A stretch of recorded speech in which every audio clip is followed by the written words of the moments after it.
Hello বন্ধুরা, আজ বাড়িতে ছিল না ছিল মাছ, না ছিল মাংস, তাই ঝটপট করে বাড়িতে ছিল খেসারির ডাল।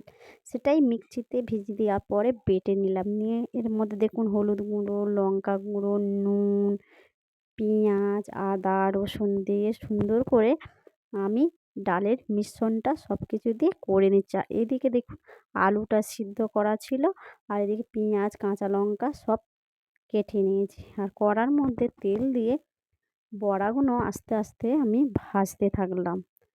যেহেতু নরম জিনিস, দেখুন আমি আস্তে আস্তে সব বড়াগুলো উল্টে দিচ্ছি যাতে না ভেঙে যায়। এইভাবে বড়াগুলো আমি এক এক করে হালকা হালকা লাল লাল করে সুন্দর করে ভাজতে থাকলাম। দেখুন কতটা সুন্দর হয়ে গেছে আমার বড়াগুলো। এরমভাবে সব এক এক করে আমি এবার তুলে নিতে থাকবো। আবার নেক্সট বার আরেকবার দিয়ে দিয়েছি। দিয়ে আস্তে আস্তে আস্তে আস্তে করে তুলছি। যেহেতু ডাল একটু এদিক ওদিক হলেই দেখুন কড়াতে কিরম লেগে যাচ্ছে।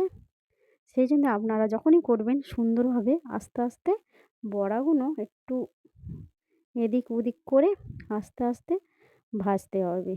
আর এই যেহেতু বড়া কড়ার গায়ে একটু লেগেই গেল, এরমভাবে বড়াগুলো আমি সব ভেজে নিতে থাকলাম। ভাজা হয়ে গেছে রেডি। এবার আমি কড়াটা বসিয়ে দিলাম। দেবার পর কড়ার মধ্যে পরিমাণ মতন তেলও দিয়ে দিলাম। তেলটা হালকা গরমই হয়ে এসছে। এর মধ্যে কেটে রাখা পেঁয়াজগুলো সব তুলে দিলাম। দিয়ে সুন্দরভাবে আমি পেঁয়াজটা একটু লাল লাল করে ভাজতে থাকলাম। দেখুন পেঁয়াজটা আমার সুন্দর করে লাল লাল করে ভাজা হয়ে গেছে। এর মধ্যে একটু রসুন বাটা দিয়ে দিলাম। দিয়ে একটু নাড়বো। নাড়ার পরে আদা বাটাটাও দিয়ে দিলাম। আদা রসুন যেহেতু দেওয়া হয়ে গেছে, এবার যাতে আদা রসুনটা সুন্দরভাবে ভাজা হয় তারই জন্য আমি ভেজে নেওয়ার পরে এবার আমি টমেটোগুলো দিয়ে দিলাম। টমেটো, আদা রসুন সব কিছু মশলা দিয়ে সুন্দরভাবে আমি কষতে থাকলাম। এবার পরিমাণ মতন হলুদ দেওয়ার পরে লঙ্কার গুঁড়ো সব কিছু দিয়ে মশলাটাকে আবার সুন্দরভাবে আমি কষাতে থাকলাম।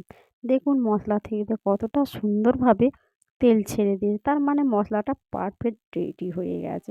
এবার কেটে রাখা সিদ্ধ করা আলুটা মশলার মধ্যে তুলে দিলাম।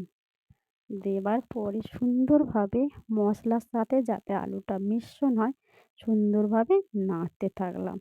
মোটামুটি কষা হয়েই এসছে। এবার ওর মধ্যে স্বাদ মতন আমি লবণ দিলাম। যেহেতু লবণ দিয়েছি আবার সুন্দরভাবে লবণ দেওয়ার পরে আমি সুন্দরভাবে আবার মশলাটাকে আলু দেওয়া মশলাটাকে সুন্দর করে আবার নাড়তে থাকলাম।